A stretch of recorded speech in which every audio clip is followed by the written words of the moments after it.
Next on the agenda, we have panel discussion number 9, which will be moderated by Michael Grafferty and will be centered around the fostering Islamic capital market for sustainable and responsible investment. Can we have Michael join us on stage, please? As for the panelists today we have Mohammed Damak, Global Head of Islamic Finance at S&P Global Ratings, as well as Juan Noor-Haziki, which is the Head of Global Sharia Governance at Credit Agricole, as well as Hani Sabri, the Head of Investment and Capital Market Products at ADIB. And last but not least, we have Abdelhadi Sheikh, the co-founder at Islamically app. Have a great discussion, gentlemen.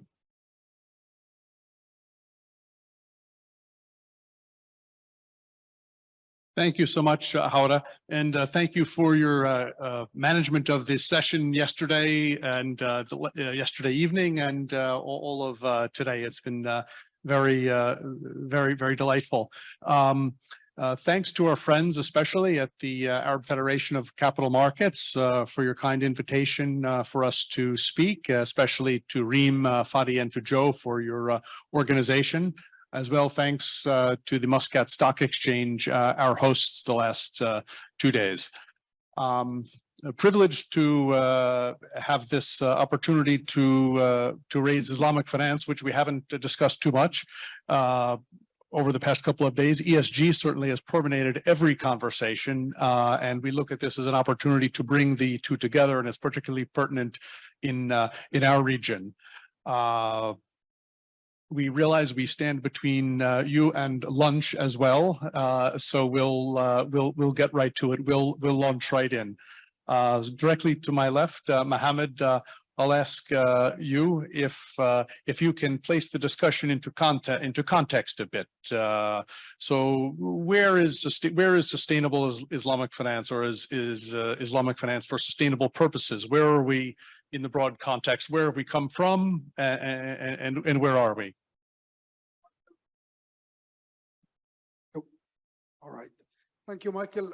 Very good afternoon to all of you. I'll start by throwing in a few numbers. Sukuk market, the overall volume of growth of issuance in 2022 has dropped $156 billion versus $170 billion in 2021, and the volume of FX denominated lending is even lower, $34 billion in 2022 versus $50 billion in 2021, and the drop has continued in the first quarter of the year. We see three main reasons for that. Number one, less supportive market conditions. I think central banks around the world have been busy raising interest rates in order to control for inflation, and that has inevitably caused global liquidity to become more expensive and scarcer. Number two, issuers in core markets have lower financing needs, and that's primarily because of the increase in oil price and because of the fact that the Islamic finance industry is concentrated in oil exporting countries. And number three, it is much more complex to do a sukuk versus doing a conventional bonds. But there are some good news. One of them is that we think that the outlook for the industry remains positive. And one of the reasons why we think that, it's because of the natural alignment between the industry of Islamic finance and sustainability. If you look at the principle of Islamic finance and place them side by side with the sustainability principle, you can see some natural connection, and also the fact that the industry is concentrated in oil exporting countries. Many of them have already communicated on their plans to achieve net zero, to increase the contribution of green into their economy, and not only the countries themselves, but also some of the corporates and some of the banks have announced that, which make us think that overall there are growth opportunities in that space for the Islamic finance industry. And again, just to throw in few numbers, last year the volume of sustainability linked sukuk reached almost $10 billion. This year, since the beginning of the year, we've seen already 4, which means that the growth momentum is still there and the growth momentum will continue. And another accelerator would be the digitalization of the sukuk, because the whole idea of digitalization of sukuk is to make the process of issuance much more smooth and much more easier than it is today by displacing all the intermediaries and making sukuk issuance as easy as logging into a platform, selecting standard legal documents, going and hitting the market. And you don't need any longer any intermediaries and any settlement and any CCPs and etc. And that could help increase the appeal of the sukuk as an instrument to the issuers. So digitalization and sustainability taken together, I think that the opportunities for the sukuk market more specifically and for the Islamic finance industry more broadly will definitely be positive. Yeah, the atmosphere should be supportive. You did say you did talk about supplanting all the intermediaries, which worries me a little bit. But we'll come back. We'll come back to that. In the end of the day, it should be about issuers and investors, and the intermediaries should be bringing something to the table. That's agreed. It's mostly about sukuk. I think it's mostly about fixed income, but not entirely. And we'll come around on that further. I'd like to turn to Juan now to talk about some of the topics around Sharia governance, which is your area, and so the strength of both sustainable finance and the strength of Islamic finance is that they're governed by sets of rules which separate them, distinguish them from the rest of finance, from non-compliant areas. So focusing just for now on the Sharia side, where do you see the current levels of Sharia governance in the region in particular?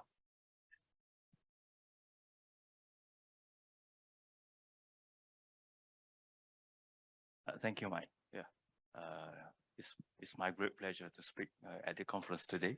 As we know, the Sharia governance is very important for an Islamic financial institution, as it is the backbone of Islamic finance. So the Sharia governance will give legitimacy to the practices of an Islamic financial institution, not just to give legitimacy, but also Sharia governance can boost confidence among the stakeholders as well as the public, yeah, in terms of the level of Sharia compliance of Islamic financial institution itself, in terms of the practices and business operation of Islamic financial institution, in terms of their level of compliance to the Sharia requirements. To achieve the level, the Sharia compliance, the level of ideal Sharia compliance, it must have a proper Sharia governance. So it is in general.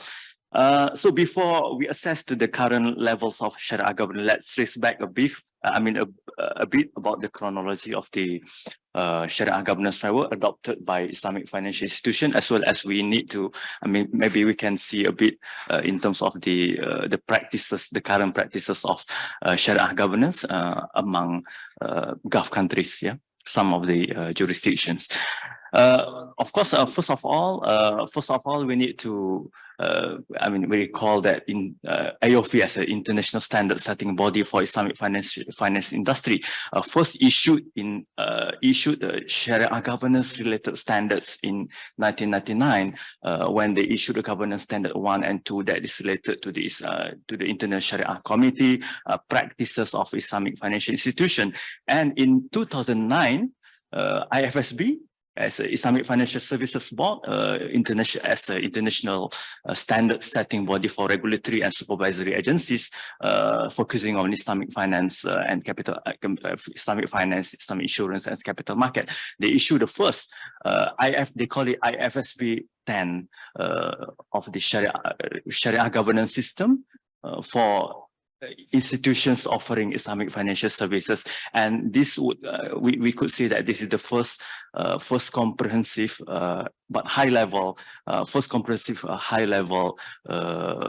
Sharia governance framework that has been issued by the global standard setter. 1 year after that, in 2010, it was adopted.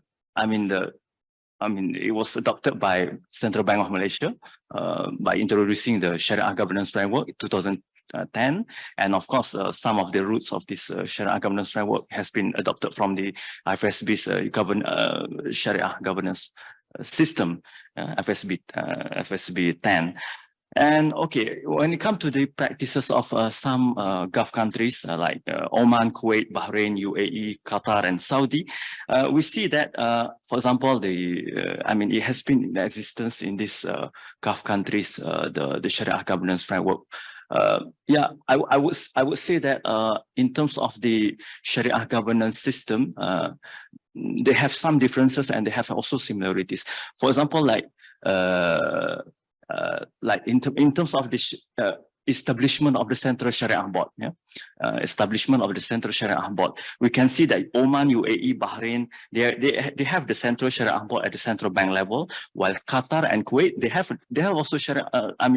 The higher Sharia authority, but attached to their Awqaf ministry.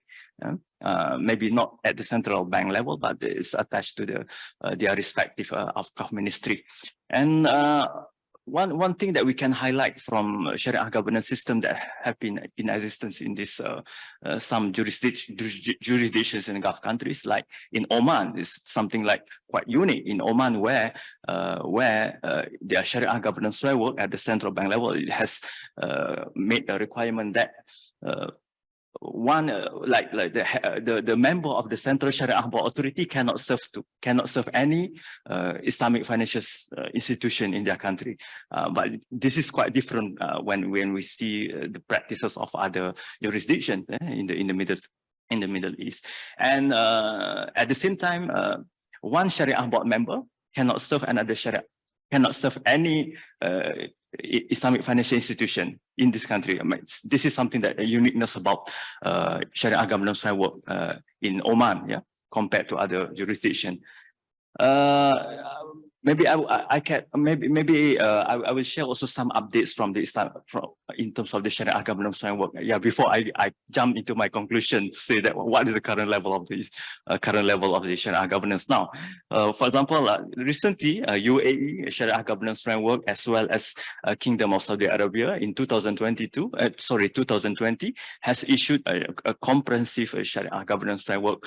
For example, in Saudi, not only for Islamic banks, but also the Capital Market Authority just last year also issued Sharia governance framework for capital market institutions. So not only for banking, they issued already in 2020, but last year, Capital Market Authority of Saudi Arabia issued a comprehensive Sharia governance framework for capital market institutions.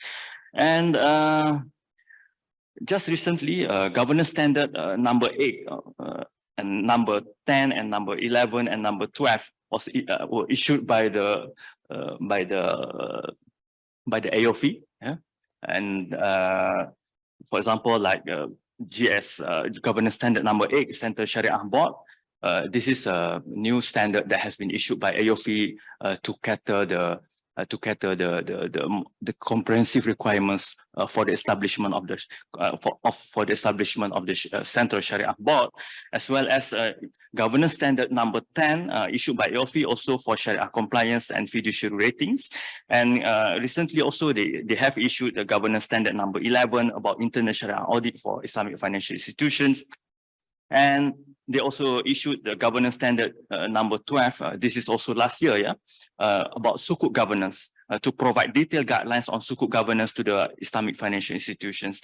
And last but not least, they have been joined IFSB and AOF to issue a comprehensive Sharia governance framework, but still in the stage of exposure draft. So they have consulted the industry last year, and they will issue soon.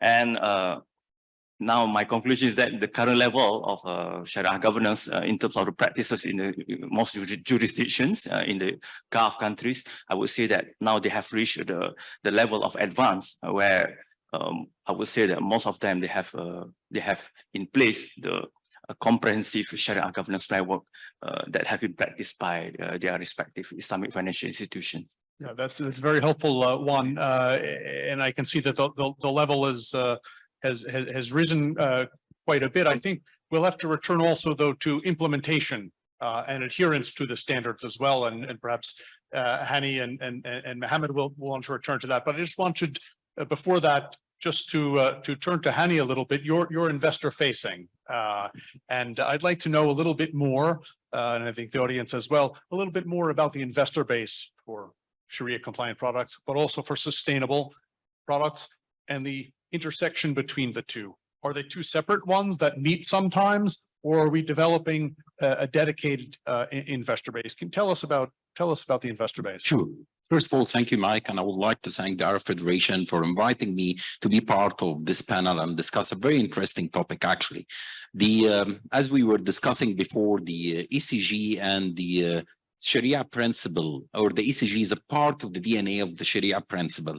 So going to the investor base to discuss more about the ECG and the Sharia compliant ECG. If we look first of all about this industry, I believe this July would be celebrating the 6th anniversary of the first ECG sukuk has been issued in Malaysia.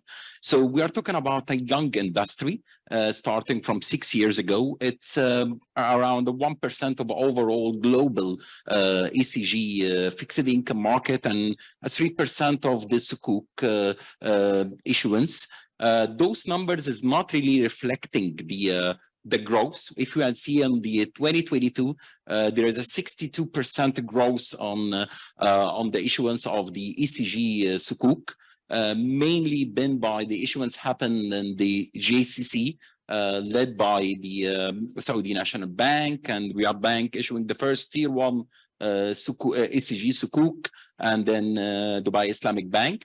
The client base remain at that stage mainly on the sovereign wealth funds, insurance companies, and the pension funds, asset managers, and that's mainly the client base that they are looking into such kind of a product. But we have seen a huge interest from the retail-based clients looking into such kind of products, and that put a huge responsibility on us as an institution and also as regulators and government. There is a very important awareness level and training need to be given to that kind of a market to understand more about the ECG sukuk and ECG product.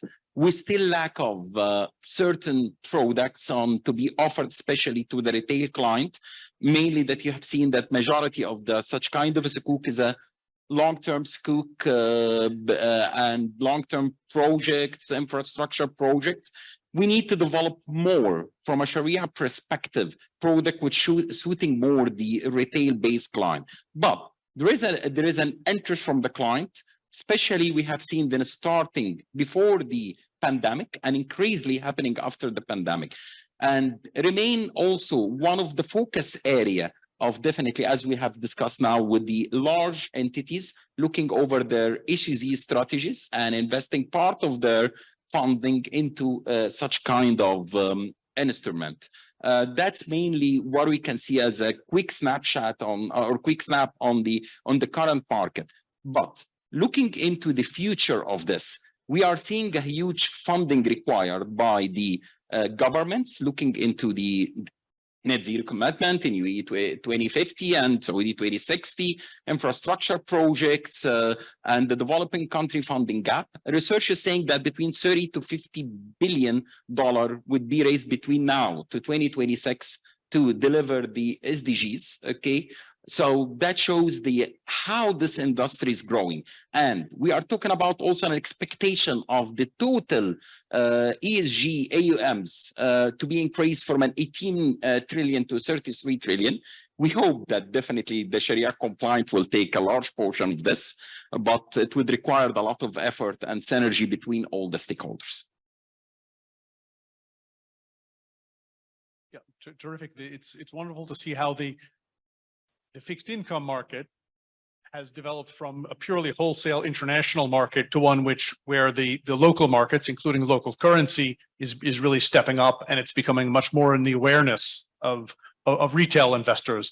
Retail investor, I think that the difference distinction between institutional and retail is a bit arbitrary, especially in a region like this as well. So it's good to see how it's there's a gradation between the two poles, and that's evolving.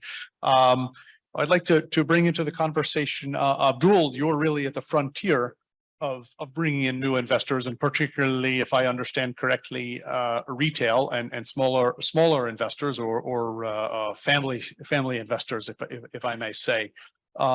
Where do you see interest in sustainable Islamic finance? Is it real at the retail level? Thank you, Mike. To introduce myself first, I am half a hat of a conventional financial institution.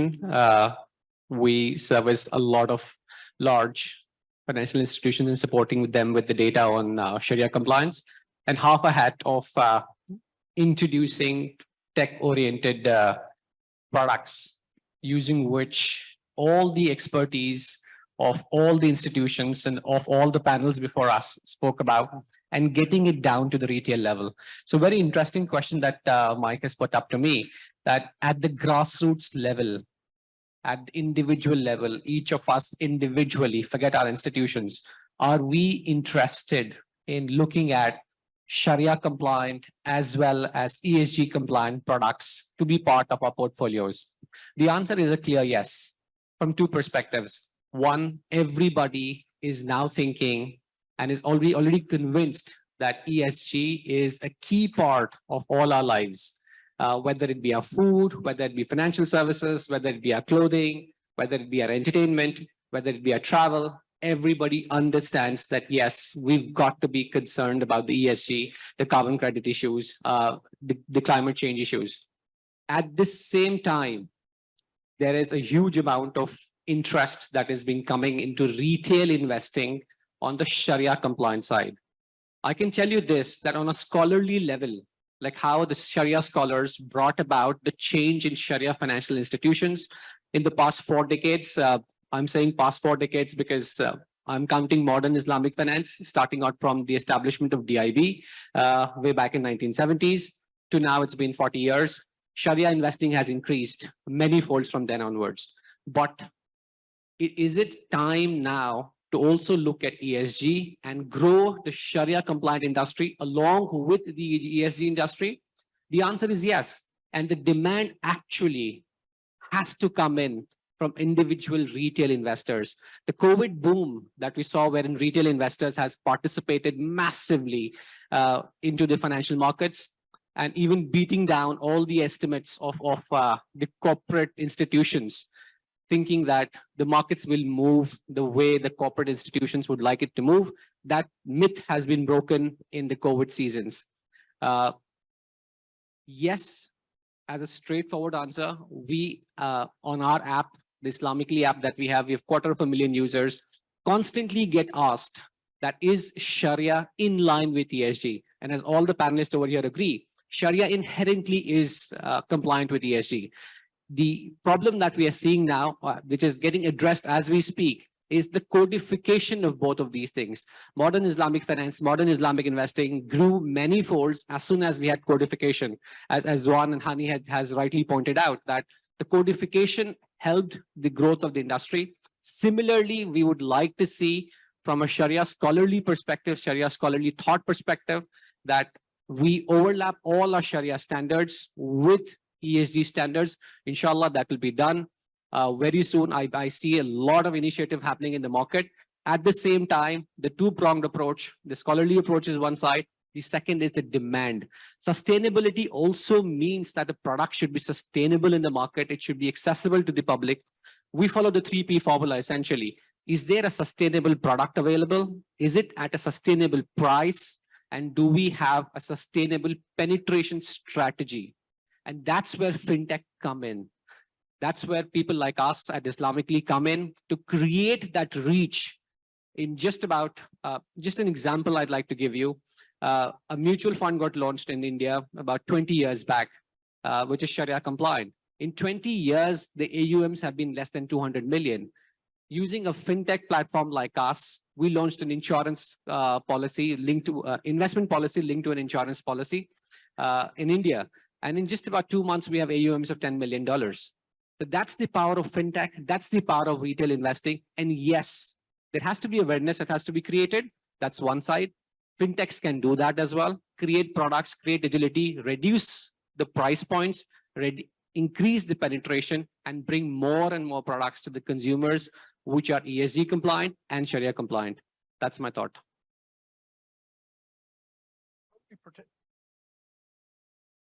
If we're going to massively diversify and bring in many new investors, how do we protect those investors? I'd be interested in anyone's point of view on that. There's already there's more cost we've heard, but how do we ensure that investors are protected? At the end of the day, that's crucial. Governance. So a very important thing to make sure that the investor is protected. There are some challenges I believe we are all aware about the ECG and combining it with the Sharia compliant that we were discussing, including even the cost and of establishing a transaction itself. Data availability is also one of the very big challenges that we have. Also measurements, the tool of the measurement is very differentiated from a rating company to another. There is no standardization. Then the other panel, they have discussed about this disclosure, standardization of measurement. Before actually having this, that put a huge pressure into the financial institution to do their fiduciary rule toward their investors and do their study and analysis carefully to the investment tools they are offering to the client. We would like to see the industry more standardized, having their rules and regulation.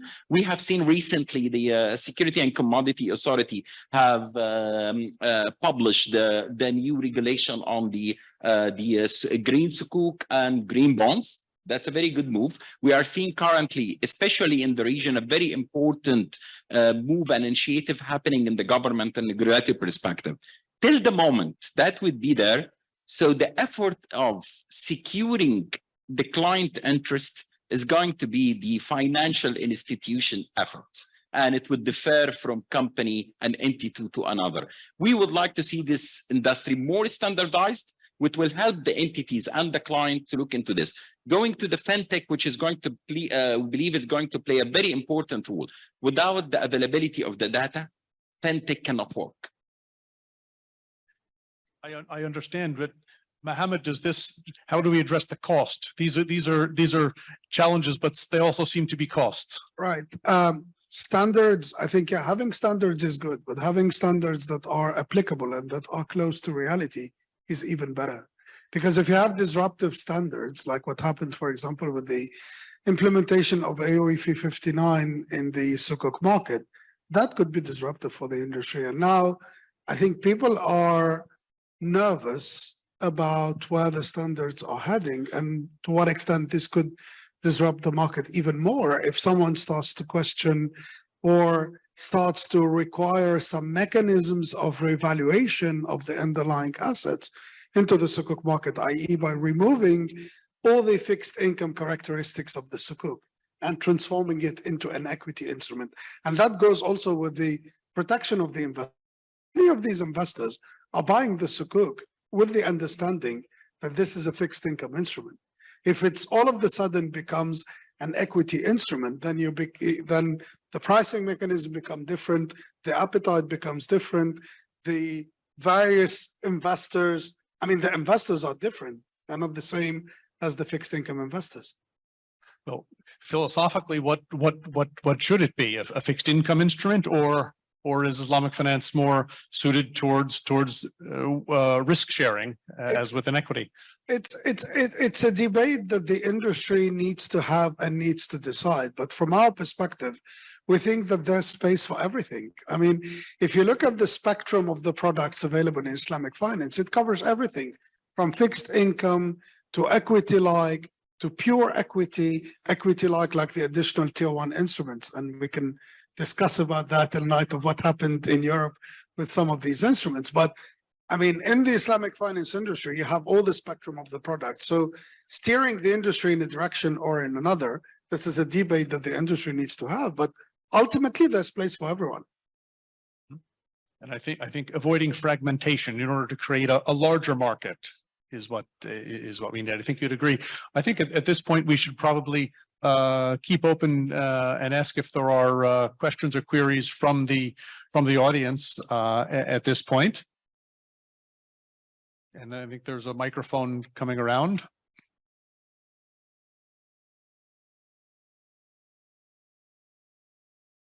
Okay.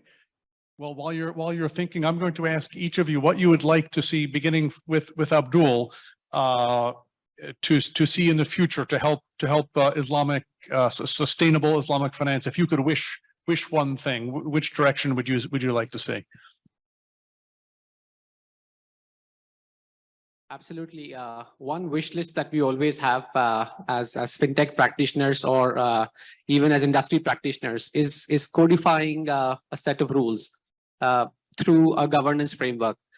That definitely helps. And one other thing that I definitely wish list is harmonization of these standards. I mean, Islamic finance industry is a pretty nascent industry. It has been growing for the past half century. I think already we have multiple standards of governance starting off from the West to the Middle East to the Far East. If we can have harmonization on that side, that will accelerate the acceptance by institutions, retail individuals, as well as financial institutions in the middle. So harmonization is one thing which I definitely want to wish for. Okay. Annie? In addition to all the standardization and the harmony that between the standard there, I wish to see more initiative from the regulatory and the government side, looking into the cost part and incentivize the issuers to go toward the ECG and Sharia compliant ECG mainly, by trying to reduce the cost of the establishment and the issuance of that such an instrument. In addition to this, we would like to see, especially on the equity side, see a special segment for the ECG on the to be there in the index. I believe that will give a kind of a momentum, which would be in the future tracked by ETFs, tracked by other fund manager and asset manager, which creating a kind of a theme of an investment. In addition to this, we would like to see the Islamic ECG as a kind of a part of the funding mix between the government. That's what I wish actually to see, which will help a lot. The final thing is awareness is a very important thing. It's a responsibility of the regulatory and the entities and the financial institution to awareness in the market and let them understand the importance of such industry. Thank you. Yes, thank you, Hani, and understood about awareness as well. We all have a role to play in that respect, and as well, you mentioned the government funding. We can note that just last week, the UAE federal government has issued its first T-Sukuk, which is a great accomplishment following its launch of the conventional local currency market, and we expect much more from that. Juan, I believe you're originally from Malaysia, and the Malaysian authorities have historically supported in a practical manner Islamic finance. Do you see a role for support for the market of that sort? Yes. In response to your question just now, I mean, in the context of Malaysia, there are some regulatory initiatives that have, I have come across into. I mean, for example, Malaysian Securities Commission, they have issued a series of issuances of green sukuk, yeah, under Securities Commission of Malaysia's Sustainable and Responsible Investment (SRI) Sukuk framework. This is one of the initiatives where, after the Securities Commission of Malaysia, they issued in 2018 the governance framework that promoting the sustainable and responsible investment. Then they have been, I mean, a series of green sukuk that have been issued in Malaysia.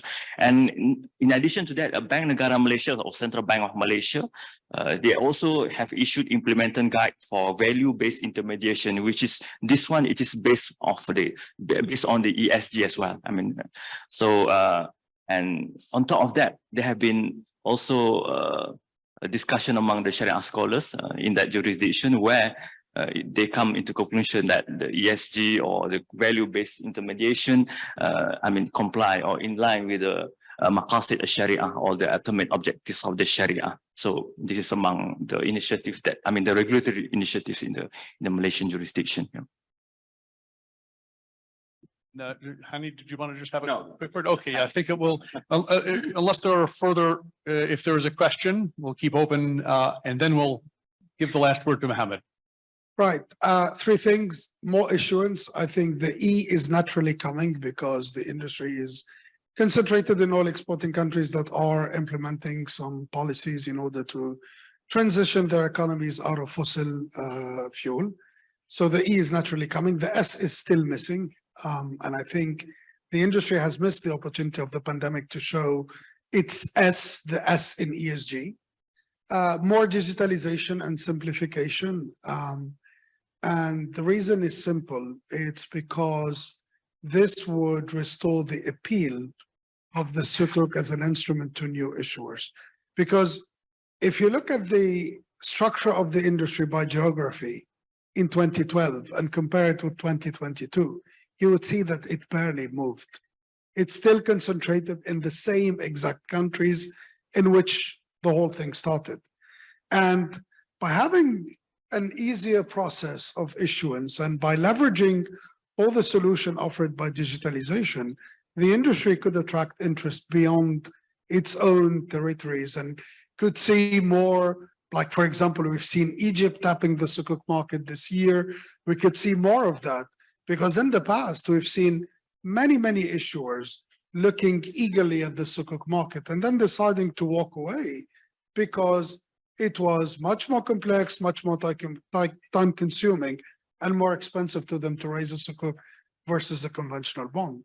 So with digitalization, simplification of issuance, we could see more coming from more jurisdictions. Final word, Abdul. Yeah, just the last comments between this panel and the lunch. I just wanted to share this, which just hit my mind.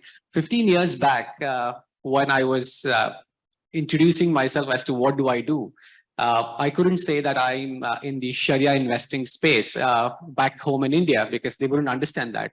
So I used to say that I am part of an ethical finance group. We're doing something on the ethical investment side. I believe I did tell this to a professor of mine in college. And he said that, so you mean to say the other side is unethical? The answer is now. The other side is now thinking of ESG. So the answer is true. The other side was a little bit unethical at that point in time. And that summarizes the entire discussion that yes, finance, investments and savings need to be ethical, social, and green. That's the summary. Well put. I think those are words we can take away. It just remains then to thank our panelists for your comments. Thank you very much and enjoy the rest of the afternoon.